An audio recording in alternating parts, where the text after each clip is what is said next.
Otito dịrị Jesu. Anyị na-ekele Chineke maka weda tata. Na-ekelekwazi ya maka ndụ na nhapụ nke nwanne anyị nwoke papa anyị Prince Chief Dr. Ikechukwu Nwachukwu Ukwu. Onye Chineke ka ọ nabata mkpụrụ obi ya n'ala ezi ya. A na-ayọkwazi ya ka o chekwaba ndị niile si ebe dị iche iche wee mata maka edemozi ya. Ndị niile na-agbagharị maka ifo na mmemme a ga-aga ọfụma ka ọ gọzie ma chekwaba ha. A na-ayọkwazi Chineke ka ọ nabata obi ekene anyị n'ụlọ nke anyị ga-ekwazi ngọzi site na amara ya wee na-anyị ya ka mmemme niile a ga-eme banyere edemozi ya na taa ma echi ka ọfụma ka etu weda dị taa ka ọ dịrịkwazi gawa site na Kristi onye nwe anyị. Ka mkpụrụ obi Isaac Ukwu na mkpụrụ obi dị mmekọrọ gara aga. Ụmụnne m, iji kwado ụwa anyị nke ọma maka emume ihe omimi ndị a dị nsọ ka anyị kweta na anyị emeghela site n'ikwupụta njọ anyị ga.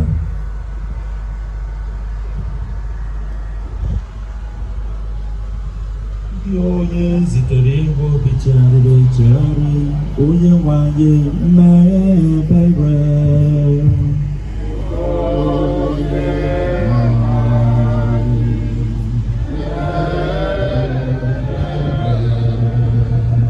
Onye bịara ịkpọ ndị ome njọ, Kristi mee ebere.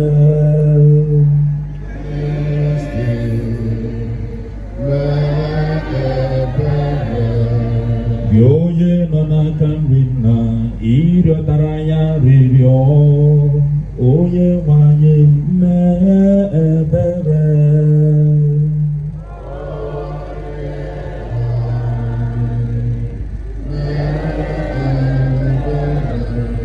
Ka Chineke ji ike niile mere anyị ebere, gbaghara anyị njọ anyị ga wee duru anyị na ndụ ebighị ebi.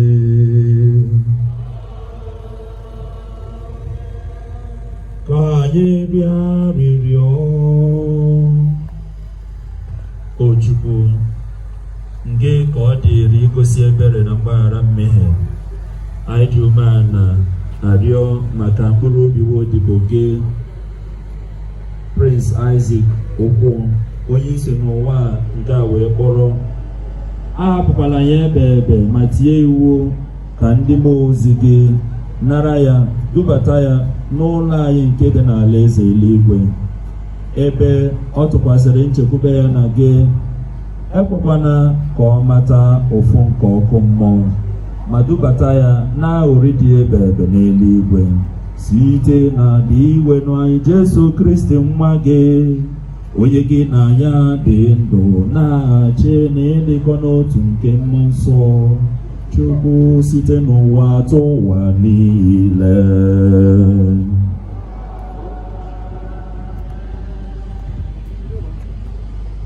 The first reading, a reading from the prophet Isaiah.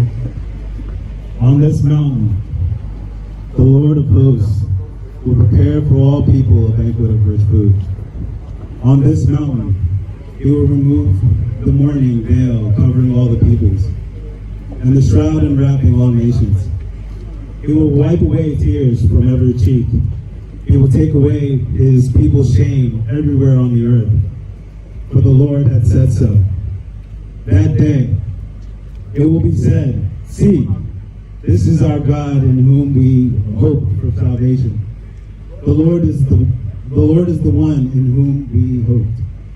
We exult and we rejoice that he had saved us." The word of the Lord. Anyị ga-aza bụ inwe n'obi ihe m na nzọpụta m. Dịwenụ mbi ihe m na nzọpụta m. Dịwenụ mbi ihe m na nzọpụta m. Dịwenụ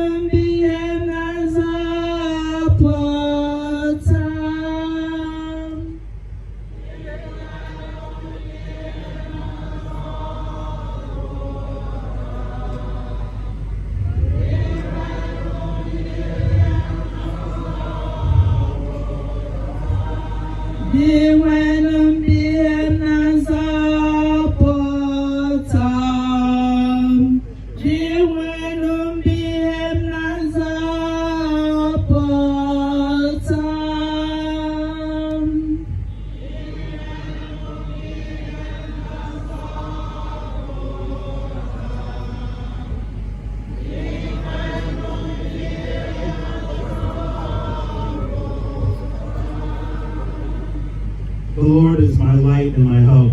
Whom shall I fear? The Lord is the stronghold of my life.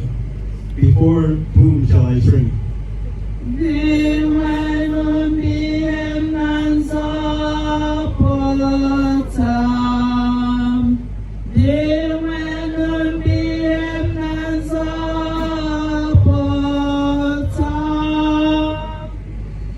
There is one thing I ask of the Lord.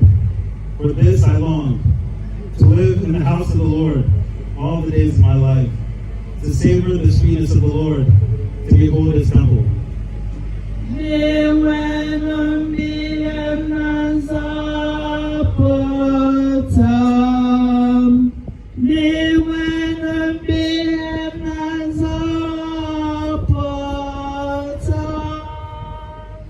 O Lord, hear my voice when I call.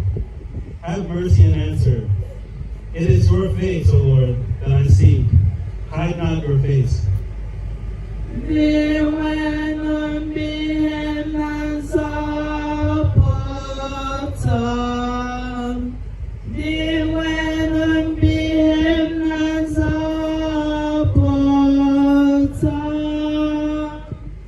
I am sure I shall see the Lord's goodness in the land of the living.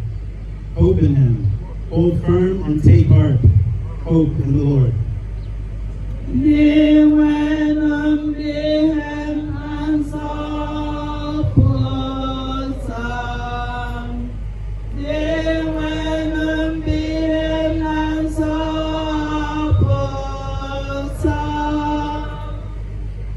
Second reading.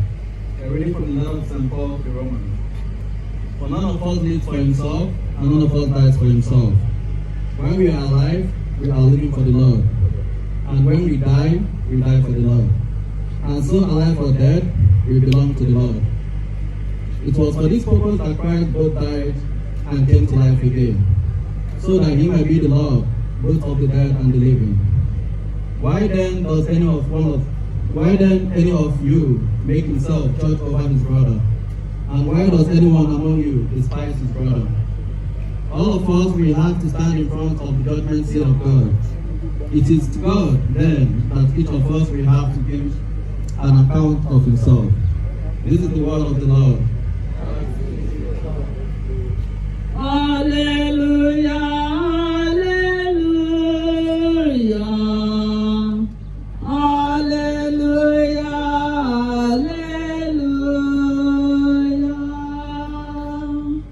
hallelujah, hallelujah, hallelujah, hallelujah, hallelujah. Come, blessed of my Father, take possession of the kingdom prepared for you from the beginning of the world. Hallelujah. Hallelujah, hallelujah, hallelujah, hallelujah.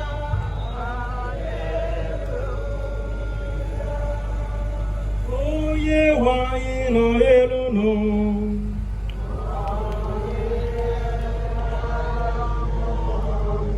Ihe ọgụgụ nke ya si n'ụzọ mmadụ nsọ nke Matiu dere.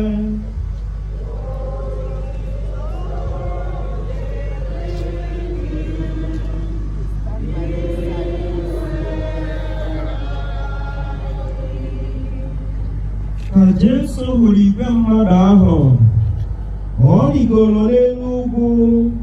Mgbe ọ nọdụrụ ala, ndị na-eso ụzọ ya bịakwutere ya. Ọ malitere ịkụziri ha sị, ngọzi na-adịrị ndị dara ogbenye n'ime mmụọ, n'ihi na alaeze eluigwe bụ nke ha. Ngọzi na-adịrị ndị na-eru uju, n'ihi na a ga-akasị ha obi. Ngọzi na-adịrị ndị dị nwayọọ n'obi, n'ihi na ha ga-eketa ụwa. Ngọzi na-adịrị ndị abụ ezi omume na-agụ, n'ihi na a ga-enyeju ha afọ. Ngọzi na-adịrị ndị obi ebere, n'ihi na a ga-emere ha ebere. Ngọzi na-adịrị ndị dị ọcha n'obi, n'ihi na ha ga-ahụ Chineke anya. Ngọzi na-adịrị ndị na-achọ udo, n'ihi na a ga-akpọ ha ụmụ Chineke. Ngọzi na-adịrị ndị niile a na-emegbu n'ihi ezi omume, n'ihi na alaeze eluigwe bụ nke ha. Ngọzi na-adịrị unu mgbe ndị mmadụ na-akọcha unu, na-emegbu unu, na-ekwukwa okwu asị ọjọọ niile dị iche iche megide unu n'ihi m. Ṅụrịanụ ọṅụ, nwekwanụ obi ụtọ, n'ihi na ụgwọ ọrụ unu buru ibu n'eluigwe. Maka na otu a ka ha siri megide ndị amụma buru unu ụzọ bịa. Ozi ọma nke ose bụrụ ụwa.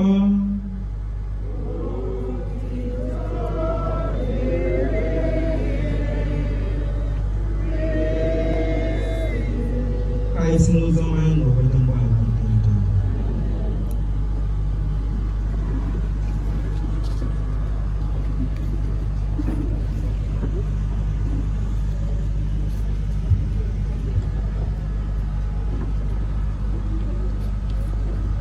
Onye isi nchụaja anyị, ụkọchukwu na-elekọta parish anyị, ndị ụkọchukwu ibe m, ndị igwe na ndị ọzọ n'ebe, ndị ezinụlọ Ugwu, ọkachasị Prof. Arata Ugwu, Ugochi na ndị niile, ndị enyi na-ekwu n'ikpe na ndị ọgọ, otuto dịrị Jesu Kristi. Ozi ọma m pere mpe ma nweta aka maka iji ihe ọbụla ịchọrọ. Ọ bụ na ndị ụka ezuo maka ili ozu, ime emume ozu, ihe ịtọ ka anyị na-emebe. Nke mbụ bụ ikpe ekpere maka onye nwụrụ anwụ, maka na anyị kwenyere na mmekọ nke ndị nsọ, kwenye na mgbaghara nke njọ, kwenyekwazi na ndụ ebe ebe na mbilitere ọnwụ nke ndị nwụrụ anwụ. Ihe nke ịbụ anyị na-eme bụ ịkasi ndị ọnwụ metụtara obi, nkasi obi aka anyị ezukọ bụ n'uche na ọkwa mmadụ akwụwazi onwe dịka isekwu n'ọnụ Igbo. Ihe nke ịtọ anyị na-eme bụ ịgbazi ndị dị ndụ okwu ndụmọdụ, okwu Chukwu, okwu agbamume. Akwadoghị m ịbịa akwụkwọ agbamume, mana aka mgbe m na-ebe a enweghị m bụ n'uche abịa m nọrọ tụwere anị Nnayelugo na-ekwu okwu na-ada ụda n'isi m, ndewe dịkata ike bụ m nkwụsị. Ozi ahụ ọ na-ezi ka m chọrọ n'ụwa ntịtụ oge ikwu. Anyị makọwachi ya, ịtụpụtachi ya, anyị ejiri acha n'ịgbaza uche. Ozi ya karịrị. Ihe mfu n'ime ya bụ Prince Chief Dr. Isaac Ikechukwu Nwachukwu Ukwu, a life so tall, a prince with a very humble beginning, tortured and despised by design, raised by hope, and crowned in grace. A worthy example of Christian living. Shakespeare said that there is something in a name. Abor Ikechukwu onye dịka Chineke, Ikechukwu ya na Michael Zawufafo. Abor ya Nwachukwu. Ọ bụrụ Nwachukwu n'ezie, ọ bụrụ onye ọtụtụ okwu, ọ bụ onye nwayọọ, eji contemplation mara Nwachukwu Ukwu. Ife mgbe ọbụla ọ na-achị ọchị, ọ pụtara na o nwere ibu ogologo na ndụ ya, mana ọ maka esi ebu ibu, maka na ọ bụ nwa Meri Nwachukwu. Nwachukwu bụ nwa Meri. Ọkara Maria dị asọ mụrụ Chukwu ịdakpịa Theotokos, Council of Ephesus, the final radical Theotokos, the bearer of God. So Nwachukwu bụ nwa Meri. Asa anyị servus Maria non peribit, ma bụ servants of Mary never perish. Ọmụta contemplation, ịchịgharị ihe n'uche ya, mana mgbe ọbụla na-achị ọchị, very cheerful. Ihe o ji bụ Nwachukwu bụ na ọ bịara n'obi nwatakịrị, ọ dịrọkwa childish, mana ọ dị o nwere childlike simplicity na ndụ ya. Onye ọbụla ya na Nnayelugo zugoro gbaa nkata ga-aghọta ihe m na-ekwu. Amagwa ndị be anyị n'abalị enye ya na confession izizi Nnayelugo ga n'aka m. Ọ gachara ihe n'ụwa dịba nwa m ụfọdụ ga-agbanwe confession. Kemgbe ahụ ihe na-aga confession, ọ tara akwụkwọ nka confession, ọ na-adị ya n'obi very very man who lives a very simple life. Jizọs onye kere ihe n'igwe, kiss na where the Barata. The higher you go, the more you should bend. You want to go to heaven. I pushing Nnayelugo. Nnayelugo just abụrụ ka ọ na ụdị ndụ ọnụnwa na-eto, mechata abịa bụrụ Abraham nke ọhụrụ, onye nyere ngọzi Abraham. Gịnị bụ ngọzi Abraham? Ngọzi Abraham bụ ngọzi site ndị adịrọ mgbe a sị na ihe adịrọ, mgbe onye agụpụgoro, onye ụwa na-ekwetara ọzọ na ọ ka ga-amụnwu nwa ma fọzọ ịdabọzi nna ọha. Chukwu nọkọta mgbe ihe bugoro, Chukwu nọrọ kụzie n'ọkịta ka ihe guzozi deba. Ọya bụ ndị Abraham. Ọnọdụ ọsọ nọ ya nwa. Ihe mere Abraham bụ na mgbe e wepụrụ afọ ya site na Abraham, ọbaza ya Abraham asị ya, ị ga-abụzi ngọzi. Onye a gọzichara ka ọ bụrụ ngọzi. Blessed to be a blessing. Ya bụ ndụ Nnayelugo. He empowered men. O wetiri ndụ ya gwa anyị na ndụ anyị n'ụwa abụrụ sprint. Life is not a sprint. Ọ relay. Ị gatụ ihe onye ọzọ, onye ọzọ gatụ ihe onye ọzọ, onye ọzọ gatụ ihe onye ọzọ. Onye na-egwu mmiri na-egwu etu a, mmiri na-eri ya. Anyị Nnayelugo kụziri. Ọsọ onye chọọ egwu mmiri ya saba aka etu a, ọ dị na-asa aka etu a, ya ekefere na mmiri, mana ime bụ onwe m ọlọji mmiri eri ego. Ya mbụ ndụ Nnayelugo, ọ gwara anyị na life is a relay. Na a success without successor bụ colossal failure. Ịbịazi afọ na Nnayelugo, ndị nsọ ha gwa anwụ ọhịa ndụ ahụ obere kwesịrị mere na anyị Nnayelugo ụwa ahụ juzie ebe niile. He influenced many. Very charitable. Mahatma Gandhi sị na onye chọrọ ịchọta onwe ya ga-ebu ụzọ tụfuo onwe ya n'igbo odibo maka ndị ọzọ. Ụdị ndị abụọ ndụ Nnayelugo biri. Very homely and always thinking about home. Nnayelugo lived the life of a pelican. Pelican bụ nnụnụ nwere nnukwu ogologo ọnụ. Mama mkpọrọ ụmụ ya pụba, ọ na-enye ha nri. Abịazi anụ ga-akpọpụ ha, jiri ogologo ọnụ ya nwa tupu afọ ya, ihe siri ime ya pụta, ụmụ ya na-eri. Ha richaa, nne pelikan anwụọ, ụmụ ya si n'ọnwụ anụnwa wee dere ndụ gaba. Ọ ya bụ ndụ Nnayelugo. Ihe kpata na ndị nsọ nara anwụ anwụ. Ọkwa ya na-abata ebe a kịta.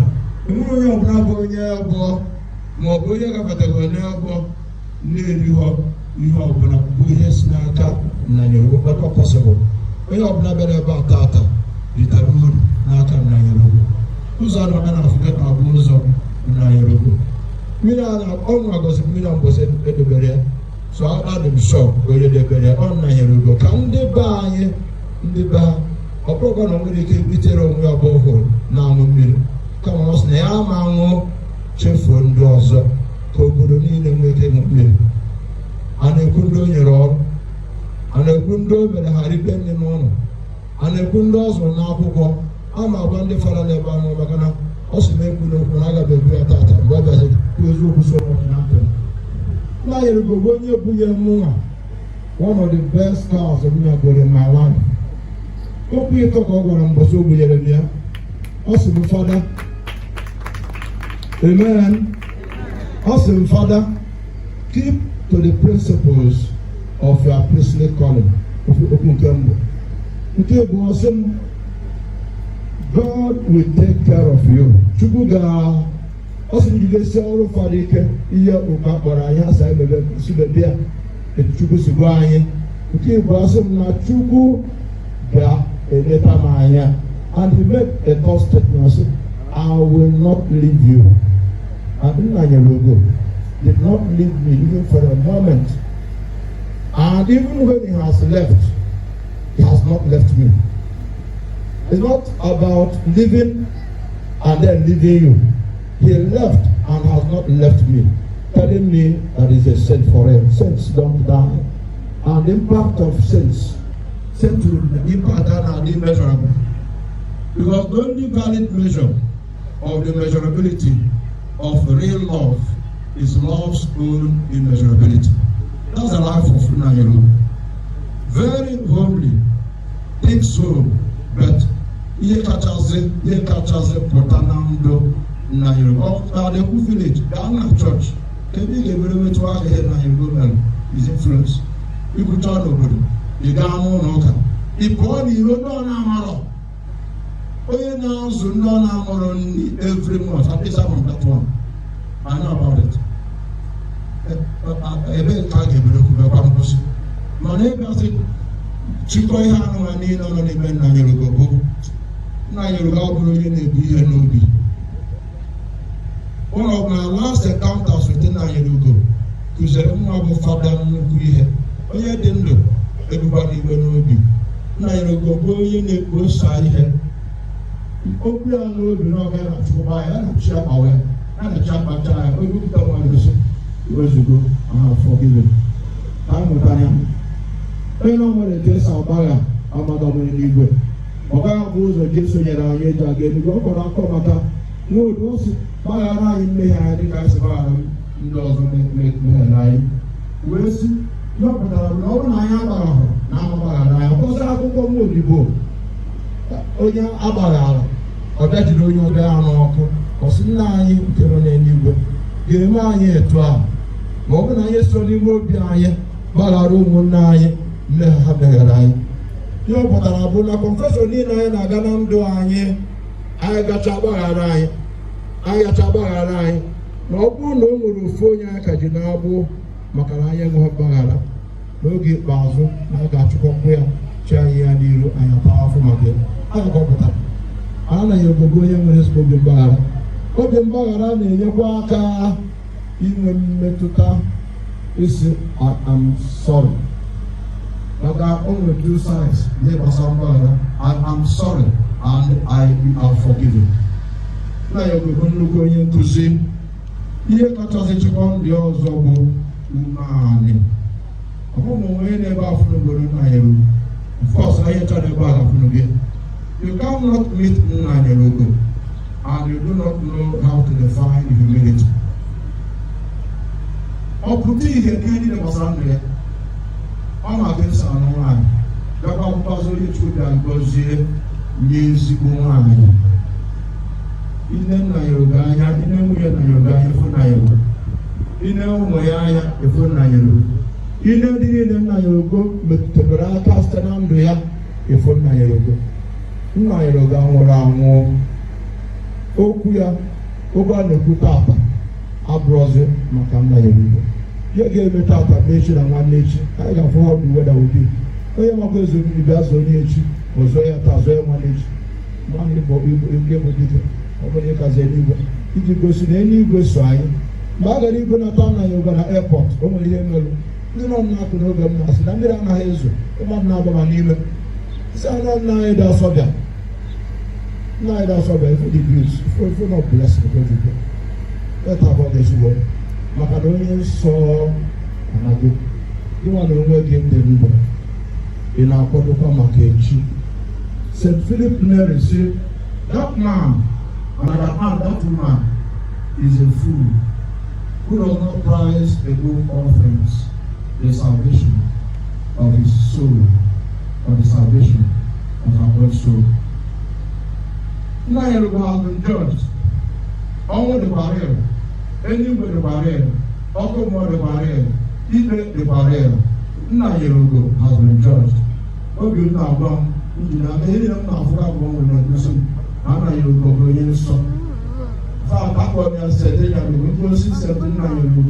pray for us. The church does not make anybody saint and canonization. This is the orthodox teaching of the church. The church does not make anybody saint and canonization. What the church does at canonization is to officially declare that someone is a saint. A saint is one who is in heaven. Onye bụ onye nsọ bụ onye nọ n'eluigwe. Onye nọ n'eluigwe bụ onye agọziri agọzi, onye dị nsọ. Ngọzi dị ndị dara ogbenye na mmụọ. Ị ga-achụ ya n'ebe na ghara ịfụ ya. Ngọzi dị ndị ezi omume. Ị ga-achụ ya na oge ma afụ ya. Ngọzi dị ndị a na-egbegbu maka ihe ọma. Ị ga-achụ ya na ihe niile agụ na ngọzi. Ị ga-achụ ya na oge ịma afụ. Mụ na gị ka ọ fọziri.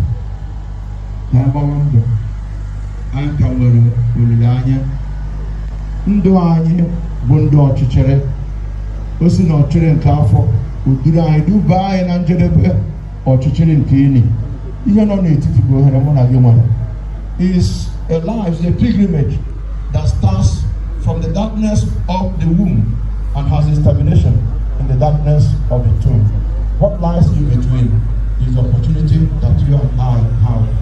Nnayelugo has utilized his own opportunity. I'm sure he is resting and having his reward. Let us manage our own opportunities well. Udo Delori. Onye so na Nnayelugo ana onye so na eze ebube na akpọ ya o. Onye so na onye so na eze ebube na akpọ ya.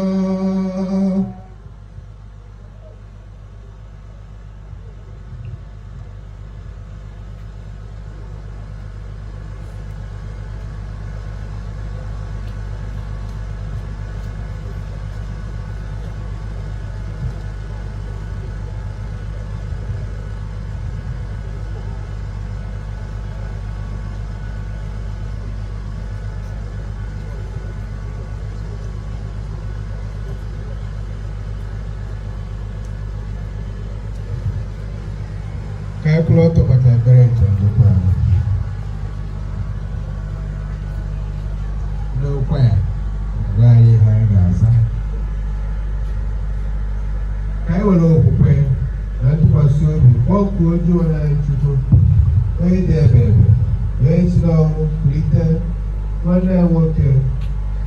But boys now little we have just a piece. Onye didn't know. Ndụ ọhụrụ ndị nwụrụ anwụ esi n'ọnwụ pụta. Cheta ọ rapụ na odibo gị. Cheta ya onye nwe chekwa na ka anyị kpere maka nwanne anyị bụ Nnayelugo Ukwu, onye nke hapụgoro ụwa nke a. Ka Chukwu mee ka o sozie ugbu a keta oke n'ife Chineke na alaeze ya n'eluigwe. Cheta ya onye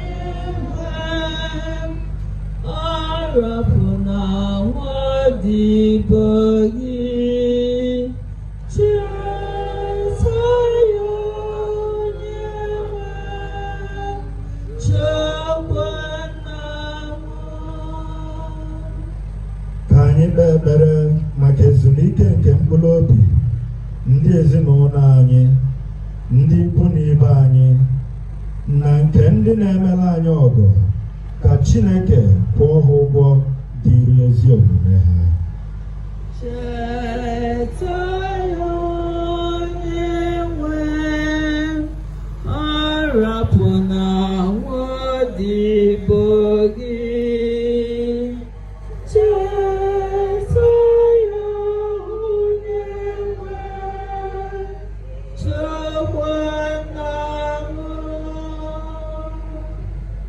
Ka anyị kpee ekpere maka ndị niile ji nchekwube nke mbilite n'ọnwụ na-arahụ ụra nke udo, ka a kpọbata ha n'ihe nke alaeze nke Chukwu, ebe ha ga na-aṅụrị na ya ebe ebe. Cheta ya onye nwe, arapụna nwaodibo gị. Cheta ya onye nwe, chekwana m. Ka anyị kpee ekpere maka ezinụlọ, ikwu na ibe na ndị enyi nwanne anyị bụ Isaac Ukwu, ka ha nweta ntasi obi na aṅụrị n'okwu nke dị nwanne anyị, onye kwuru sị, mụ onwe m bụ mbilite n'ọnwụ na ndụ, onye kwere na m, ọ bụrụgodị na ọ nwụrụ anwụ, ọ ga-adị ndụ. Cheta ya onye nwe, atụpụna nwaodibo gị. Cheta ya onye nwe, chekwana m. Maka ndị niile gbakọtara ebe a ikpere Isaac Ukwu ekpere, ka anyị na-echeta oge niile nke ndụ anyị n'otu ụbọchị, na anyị ga-aza ajụjụ maka echiche anyị gaa, okwu ọnụ anyị gaa, na omume anyị gaa.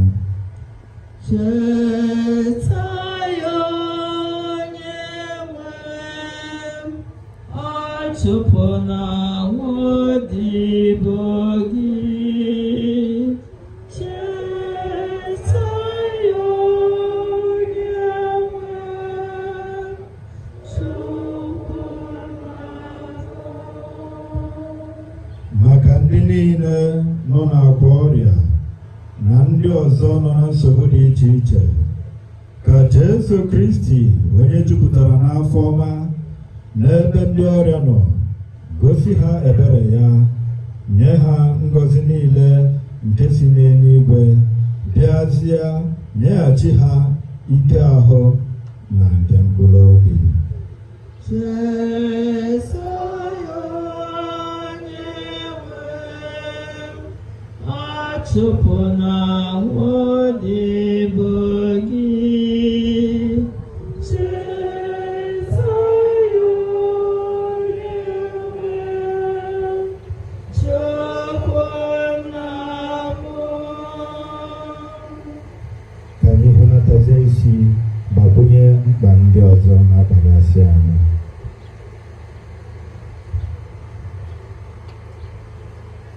Anyị na-arịọzi enyemaka nna anyị dị asọ, nna enyemaka ebe ebe, Ekene Maria.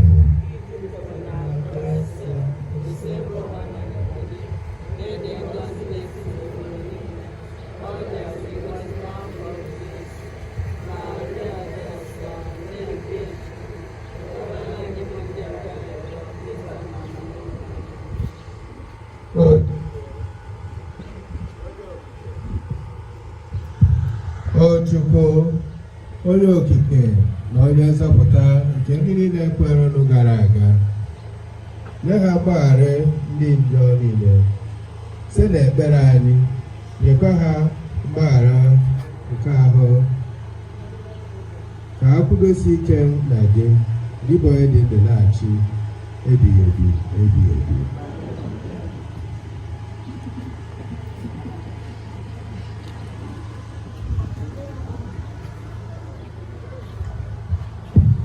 ihe nwekịta bụ nri onyinye olfactory collection.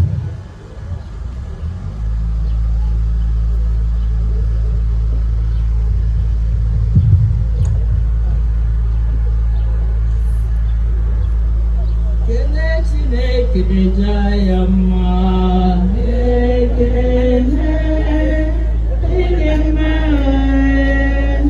onye kere ụwa, onye ọma, onye ọma, onye ọma. Kene Chineke jaya mma, ekene ịdị mma, onye kere ụwa, onye ọma, onye ọma, onye ọma. Kenenu Chineke bụ onye ya onyinye, ekene dịrị gị nna, imela. Kene Chineke jaya mma mma, ekene ịdị mma, onye kere ụwa, onye ọma, onye ọma, onye ọma. Kene Chineke jaya mma, ekene ịdị mma, onye kere ụwa bụ onye ọma, onye ọma, onye ọma. I believe that Jesus died for me. Sacrifice beyond my understanding, offering himself in place of me. Oh, how can I repay the Lord? Father, to you we offer, oh Lord Jesus, to you this year's bring. Holy Ghost, accept this offering. They offer to you. Nara, Nara, Naraja, Ikechukwu, aja na-erunyere gị, maka ndị dị ndụ na ndị nwụrụ anwụ. Ọcha nke anyị na-akwụ ụgwọ mmehie, na-eda gị obi maka njọ anyị. Yawanụ ụmụnne m, ka aja mụ na unu na-achọ bụrụ ihe ga-asọ Chineke ji ike niile nara. When anyị nara aja n'aka gị maka oziọma na ebube nke aha ya, na maka ọdịmma nke anyị na nke nzube nzukọ ya dị asọ. Anyị na-arịọ gị odiwenụ ka ị mere mkpụrụ obi nwaodibo gị Prince Isaac Ukwu ebere, onye anyị ji maka ya achụrụ gị aja otito nke a. Anyị ji obi umeala rịọ ebube eze gị ka inye ya ezumike ebe n'etiti ndị nsọ gị, ka aja nke anyị ji akwụ ụgwọ mmehie medaa gị obi maka njọ site na Kristi iwe n'anya. Onye nwe anyị nọnyere unu.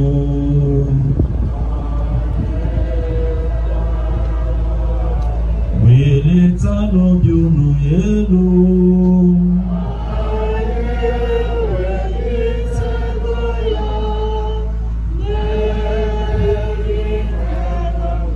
Ka anyị nye n'ụdị iwe n'Chukwu anyị ekpere.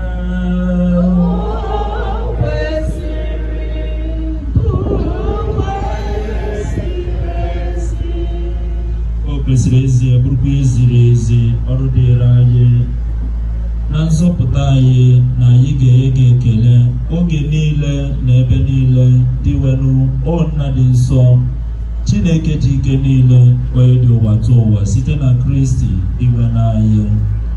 Ọ bụ na ya ka nchekwube mbilite n'ọnwụ dị ngọzi si chọpụta n'ebe anyị nọ, ka ndị na a ga-awụrịrị na-ewute nweta ntasi obi site na nkwa ndụ awụ awụ dị n'ụwa ọzọ. Maka ndị kwere na gị osebụrụ ụwa, ndụ anaghị enwe njedebe, ọ bụ mgbanwe ka a na-agbanwe ya. Mgbe ụlọ ikwu ụwa a mebiri, a na-akpọbata anyị n'ụlọ ọzọ nke dị ebighị ebi n'eluigwe. N'ihi nke anyị na-eso ndị ọma na ndị isi ọma, ugwu eze n'ike ọchịchị ha, nakwa eso ibe ndị agha niile nke eluigwe, na-ekwe ugwu otito gị ebighị ebi, na-asị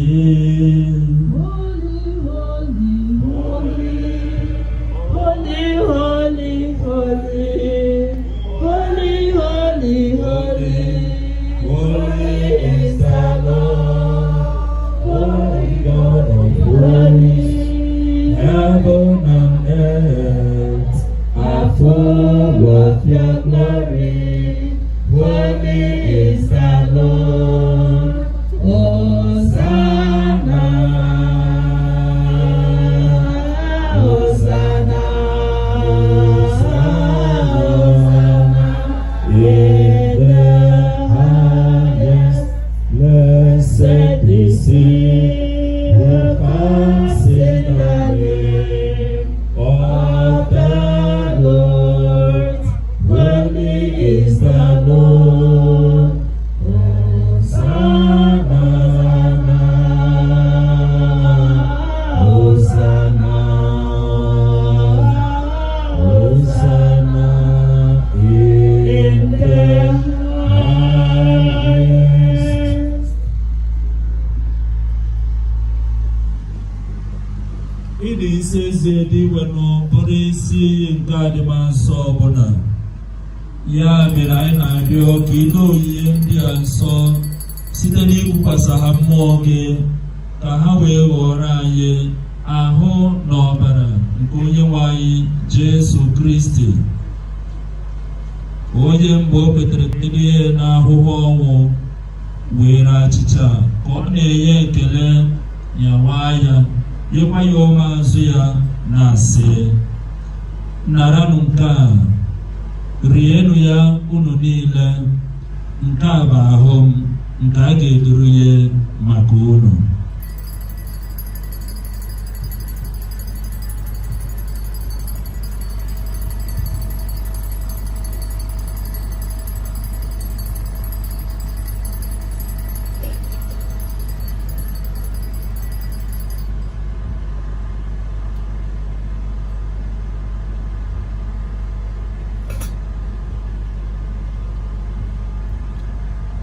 Otu akwa ka o siri mee mgbe e richara nri ya sị, o buru iko nsọ ka ọ na-enyekwa ekele, bunye ya ụmụazụ ya, na-asị, naranụ nke a, ṅụọnụ ya unu niile, nke a bụ iko nsọ nke ọbara m, nke ọgbụgba ndụ ọhụrụ dị ebighị ebi. A ga-agba ya n'ihi unu na n'ihi imerime mmadụ, ka e were gbaghara njọ ga, na-emenụ nke a na ncheta nke m.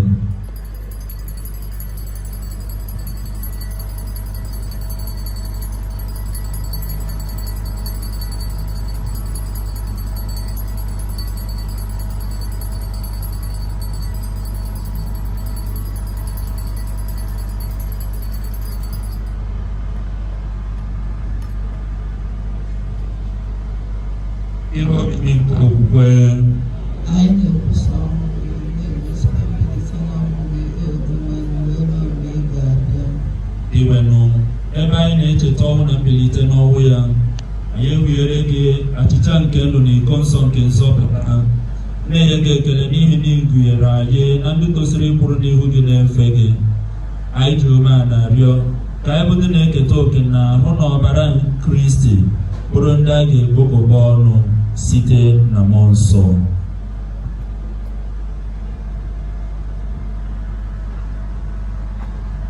Iwere cheta nsọ gị gbasara ụwa niile, mee ka o zuo oke n'ịhụnanya ya na popu anyị bụ Leo na bishọp anyị Kalisis na ndị ese enyemaka na ndị echiri echi niile.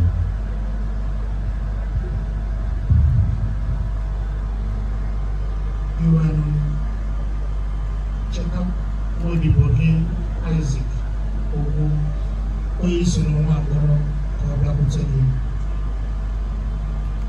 ebe ejikọrọ ya na nwa gị oyiyi onwe ya, mee ka ya na ya bụrụ otu na mbilite n'ọnwụ ya. Chetakwazi ụmụnne anyị ndị ji nchekwube ege mbilite n'ọnwụ ala ụra,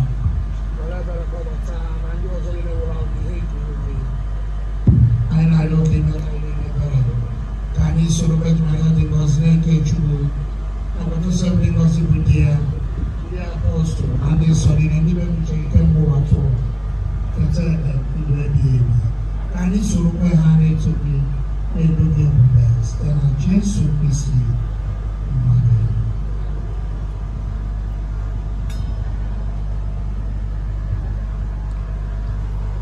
Ipsum et cum ipso et in ipsum est Deo Patri omnipotenti in unitate Spiritus Sancti omnis honor et gloria per omnia saecula saeculorum. Amen. Precepti salutaribus moniti et divina institutione formati audimus dicere.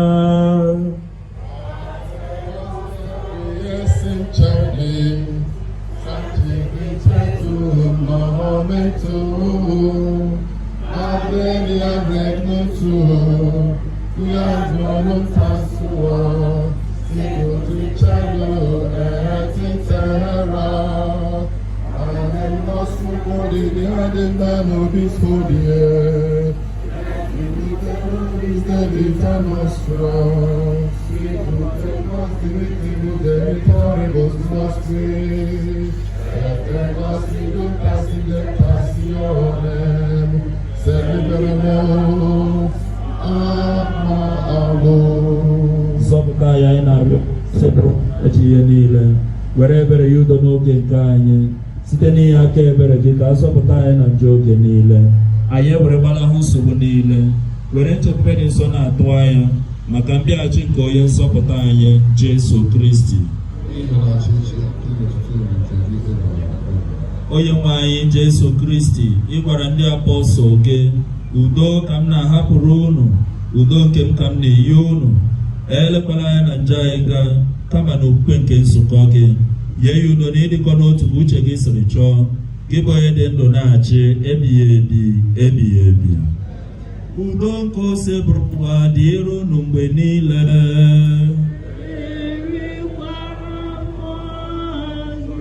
Anyị nyerịta n'onwe anyị ekele nke udo.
Onye kpochapụ njọ nke ụwa, nye anyị udo, nye anyị udo, nye anyị udo, biko nna anyị udo.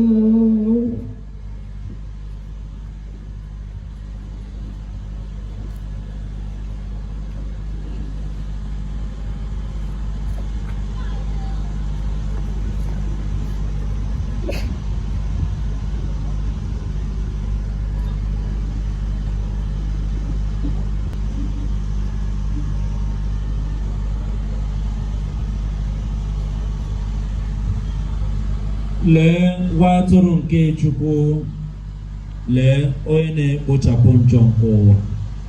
Ha dị ngọzi bụ ndị a kpọrọ n'oriri nke nwa atụrụ Chineke.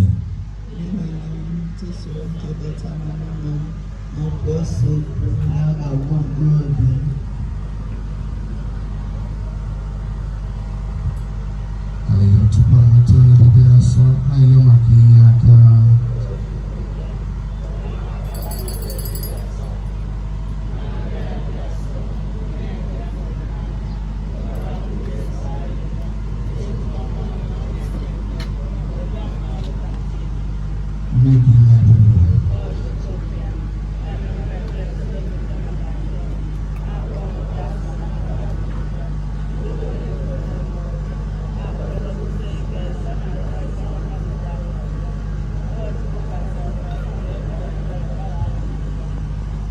Ajọmiso dị asọ bụ ekpere kasị ekpere ka a nọ n'ime ya ugbu a bụ maka ndị dị ndụ na ndị nwụrụ anwụ, maka ndị ụka na ndị abọrọ ndị ụka.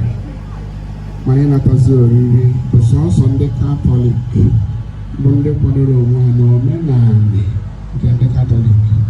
Ọ bụ ha bụ mmiri atụtụ ugbu a. The Holy Mass being celebrated is for both the living and the dead, for the Catholics and non-Catholics. But for the reception of the Holy Communion, we reserve for those Catholics who have prepared themselves in the normal Catholic tradition. They alone can come forward. Open ọchịchọ dị ndụ dị nwere na-ekwu, ọ bụ ọchịchọ dị ndụ ka si n'eluigwe bịa. Onye dịlara m, onye ṅụbara m, onye ṅụbara m ga-adị ndụ n'ezie. Onye dịlara m, onye dịlara m, onye ṅụrụ ọbara m ga-adị ndụ ọkụ. Kristi ekwugo ya wee sị, n'elụsọ niile arụ na ọbara nwa nke mmadụ ṅụkwa ọbara ya. Belụsọ niile ya nwanne m, ilile arụ m. Belụsọ n'ịṅụrụ ọbara ya, ọbara dị oke ọnụ, ị gaghị enwe ndụ n'ime gị. Ọ bụ achịcha dị ndụ dị nwere na-ekwu, abụ m achịcha dị ndụ ka si n'eluigwe bịa. Achịcha dị ndụ onye na-efe ndụ n'ezie. Abụ m achịcha dị ndụ si n'eluigwe bịa. Chetakwa onye riri arụ bụ onye riri arụ bụ onye ṅụrụ ọbara m ga-adị ndụ n'ezie. Arụ bụ onye riri arụ bụ onye ṅụrụ ọbara m mụ ga-adị ndụ dị nwenụ mgbe ihe na nzọpụta m onye ka m ga-atụ egwu dị nwenụ mbụ ebe mgbaba m onye ga-eyi megbu sọ otu ihe ka m na-arịọ maka dị nwenụ ka m dịrị n'ụlọ nke dị nwenụ na mbọsị ndụ m niile oge zobe m n'ebe obibi ha gara oge zobe m n'ebe ugwu ya kwudosie m ike na nkume sọ otu ihe ka m na-arịọ maka gị nwenụ ka m biri n'ụlọ nke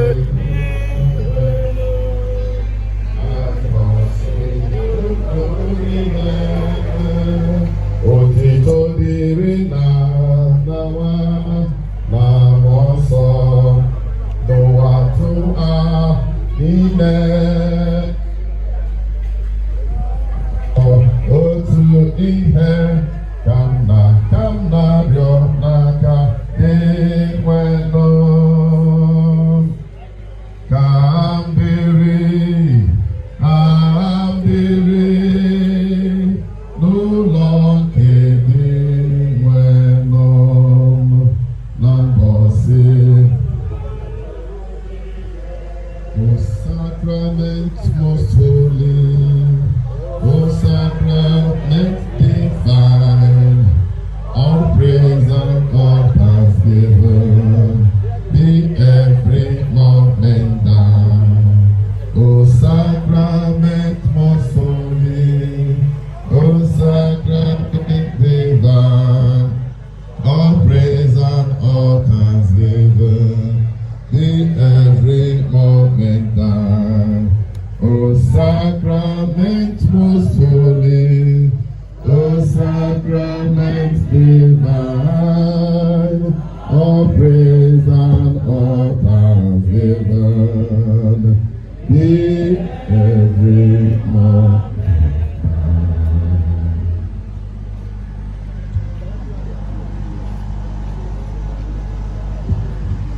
Kairi arịrịọ odiwenụ ijirigo sakramenti nke a zụọ anyị nke na-azọpụta anyị na-arịọ ebere gị maka nwaodibo gị Prince Isaac Ukwu biko nabata ya ka o nwee ike ịhụ gị ihu na ihu n'eluigwe site na Kristi iwe n'anya. We are gradually coming to the end of the Mass, but even before the Mass ends properly, I would invite the priests to come forward for the blessing of the water which will be used to bless the compound. The priests will give the matter why the chief celebrant gives the fork. No matter this theology. So all my can live and put as a kind of mmiri onye isi nchụaja ga-eji wee kpezie ekpere a ga-eji gọzie this wonderfully new house refurbished. Alright, biko ka nọrọ ebe ị nọ asị gị pụrụ ọtụ asị gị nọrọ anyị. Onye gbasara Mass, we are still in the spirit and mood of the Mass.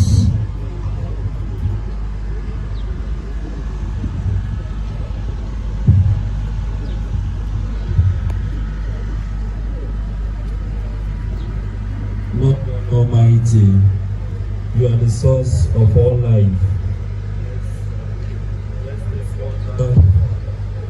With which we pray you to forgive our sins and to protect us against illness and against the attacks of our spiritual enemies. Grant in your mercy, Lord, that the springs of living water may continually well up in us to eternal life, so that we may draw near to you with pure hearts and be protected in body and soul from all dangers through Christ our Lord.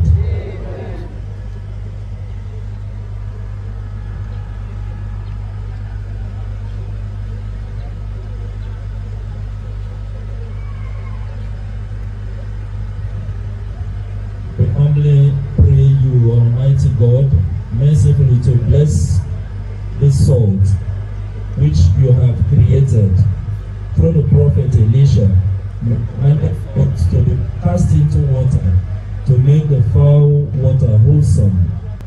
Grant, Lord, we pray, that wherever this salt and water are sprinkled, all the attacks of our enemies may be driven away, and your Holy Spirit be made ever present with us to protect us through Christ our Lord.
May the God whom we glorify with one heart and voice enable us through the Spirit to live in harmony as Christ Jesus now. Amen. When Christ took flesh through the Blessed Virgin Mary, he made his home with us. Let us now pray that he will enter this home and bless it with his presence. May he always be here among you. May he nurture your love for each other, share in your joys, comfort you in your sorrows, inspired by his teachings and example, seek to make your new home before all else a dwelling place of love by visiting far and wide the goodness of Christ. Let us pray. Lord, be close to your servants who move into this home, a renewal of your blessing formerly given, and ask for your blessings further. Be their shepherd when they are at home, their companion when they are away, and their welcome guest when they return. And at last, receive them into the dwelling place you have prepared for them in your Father's house, where you live forever and ever. Let this water call to mind our baptism into Christ, who has redeemed us by his death and resurrection. Amen. May the peace of Christ rule in our hearts, and may the word of God in all its riches dwell in us, so that whatever we do in word and in word, we will do in the name of the Lord. Amen.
Like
Abor.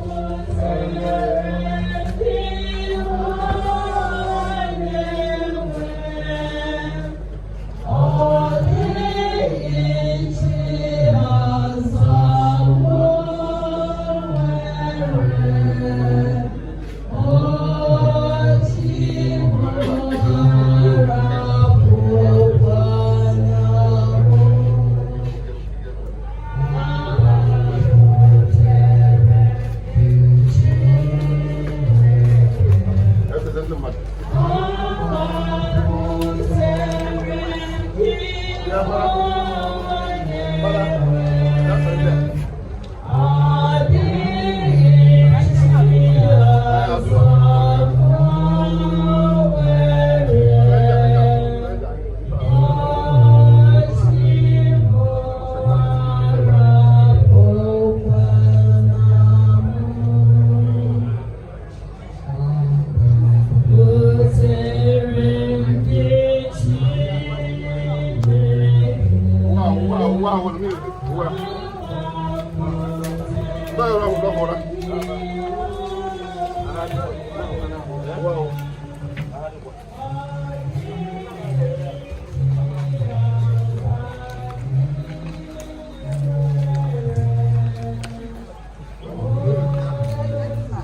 Father. Vem no balcão,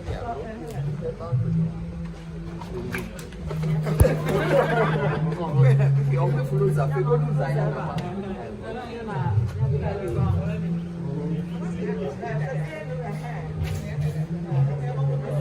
Oh, Ru. Sorry. How you doing? What are you doing here?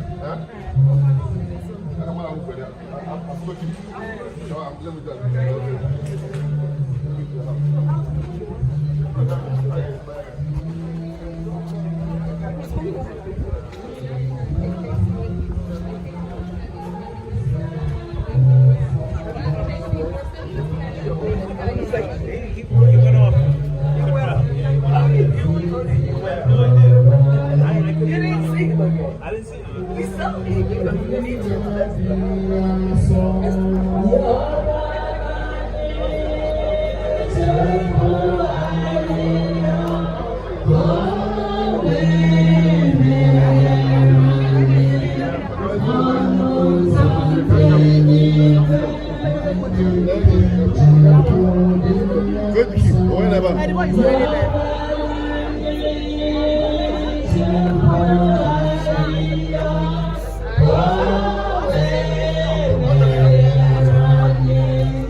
Okay.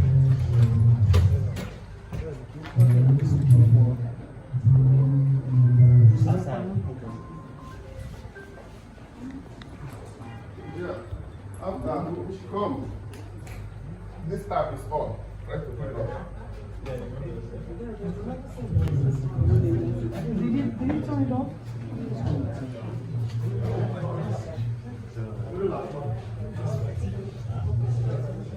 Nice. Yeah, they will do it. Just come, they will do it. Yeah, well, let's turn it They will do off. it. Don't worry, guys. Don't worry. He just was here, Mom. He said he'll do it before you slip. Don't follow. Don't follow. This goes down. Don't do it. And cross. Push it.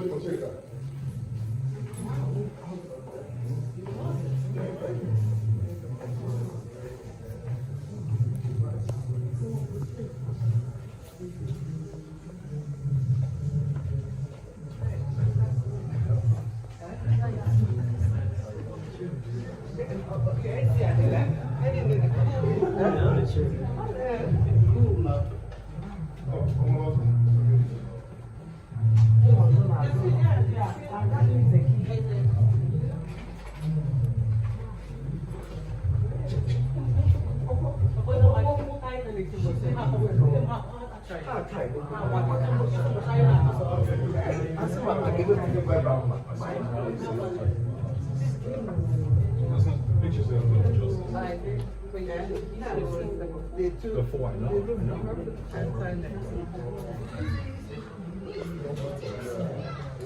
Okay, let's go. It's done.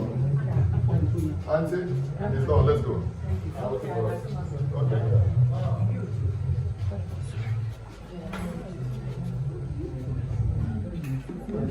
You have time for inspection.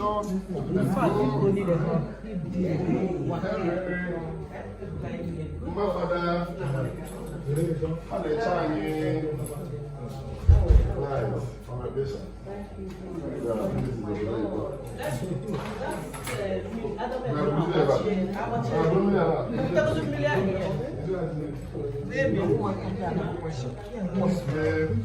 Let's go. Yes.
God is your friend. Image again.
Is he around?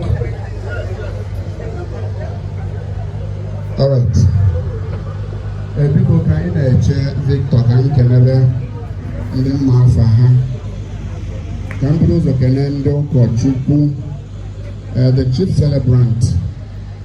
celebrant at today's afternoon's liturgical sacrifice or celebration. Father Anthony Abor, for accepting to be the chief celebrant.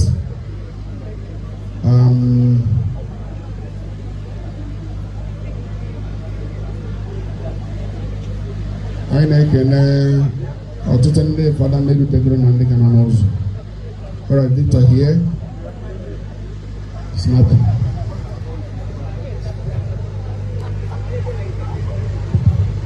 No. AJ. Down no. I saw Igbo. Just Obele Igbo. So bear with me. It'll be Igbo English. So thank you everyone for your presence. The whole town. We thank you. The life, the legacy of Nnayelugo is very special to these people and to all the people here, my senior uncles, brothers. I just want to say that from this day forth, I know I have the challenge to live up to his legacy, to live up to the work that has been done, taking care of the people of this community. And I know it's my responsibility to keep that. So today, please know I will uphold that as to my best of my ability with God's grace. Thank you.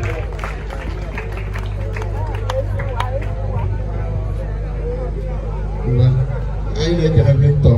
Ọ soro ya n'oyibo mana ọ sị na afọ a ga-akpọbazi ya bụ afọ nwa echeta nna. Right. Ọ soro ya n'oyibo mana ọ ghọtara. So anyị na-ekele gị. Thank you very much. You spoke more of English instead of the Igbo you said. Okay, biko go kele go anyị. Let me be particular in the tank. You can go back. You can look at your seats here. All right.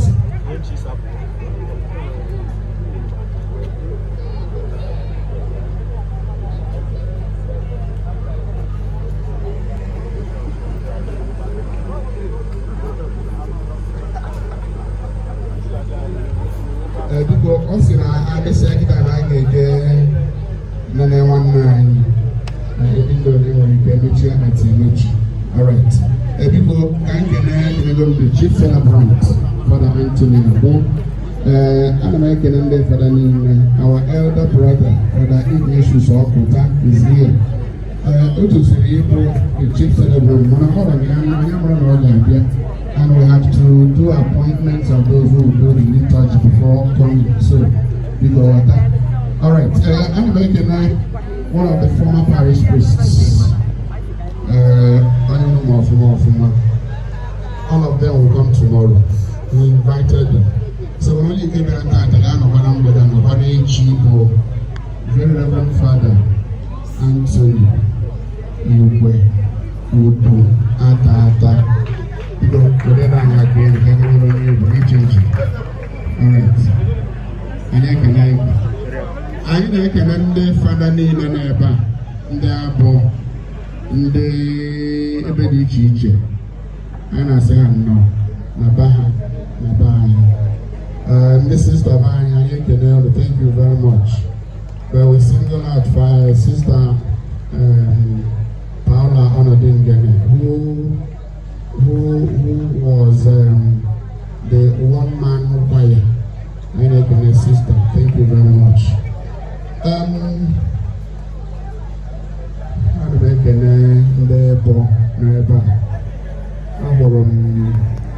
His Royal Highness Ikechukwu Nwachukwu Ukwu Ukwu No.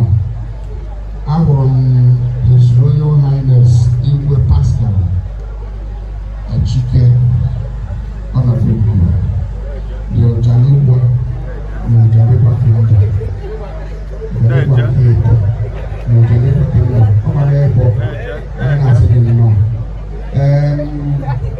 Ugwu no afterwards the leader of the Abor in diaspora, Chief Albert and also. All right. Peter Chukwu, a patriarch of this front town, so also as in a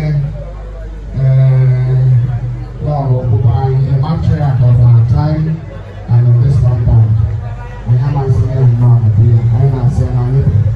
Alright, so having said all this, I must come back to get back. I won't know what I'm going to get into a Kamas. I need to go on Kamas somebody by 6:30 p.m. Afterwards, the Chief Doctor Sir J.K. Ruchie, the first paper night, and we're now night of silver, and there also. Biko kaide eje enene Abor kirikiri n'ozu nwanne anyị nwoke ka anyị na-agbada maka ihe oriri dị n'ụlọ ụka. Everything you have to eat and drink dị n'ụlọ ụka. Gbadaba anyị chezie nri ozugbo anyị nyekwuo 1 hour ka ọ digest ya, anyị ebidozie mass this evening. Alright, so Monday Father, that's the beautiful wife of Nnayelugo, Dr. Ereta Ukwu. Adam Ogbe, Ananu, na Abor.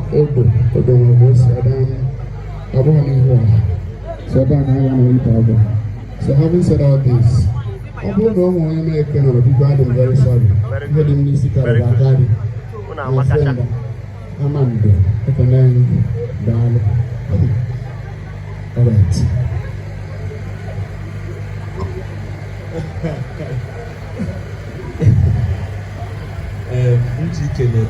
She celebrate the parish priest. I am to celebrate like somehow. So actually, you can okay, I come.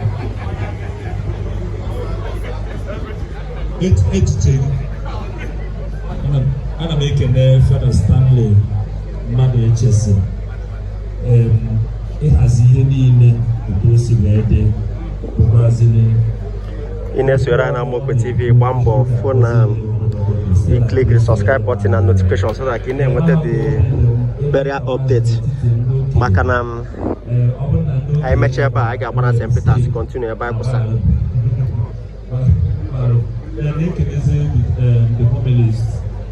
So that mgbe ọbụla ya bata life na-enweta notification, anyị ga-akọkwa the burial tomorrow.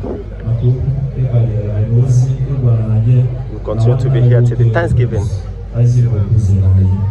Onye ọbụla dịka fanasi onye ọbụla echetara nke n'ebe a biko ghọta na nke gị karịrị ọkachasị ezinụlọ biko tasienu Henrietta na Victor mmadụ niile tasienu n'ọgwụ Prince Isaac Ukwu. Anyị kwụrụ ọtọ anyị ga-agbasa ọ bụ na anyị kwụrụ ọtọ. Onye nwe anyị nọnyere unu.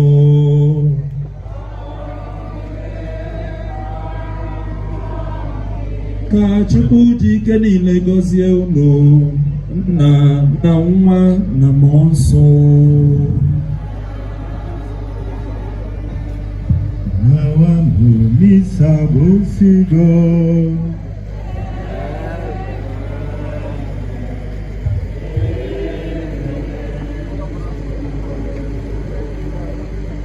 When peace like a river attended my way, when sorrows like sea bear us roll, whatever my Lord that has taught me to say, it is well with my soul. With my soul, it is well, We'll be back again. Don't go anywhere. Make sure you stay updated to Amokwe TV. We'll keep on giving you live updates of what is happening. It is well with my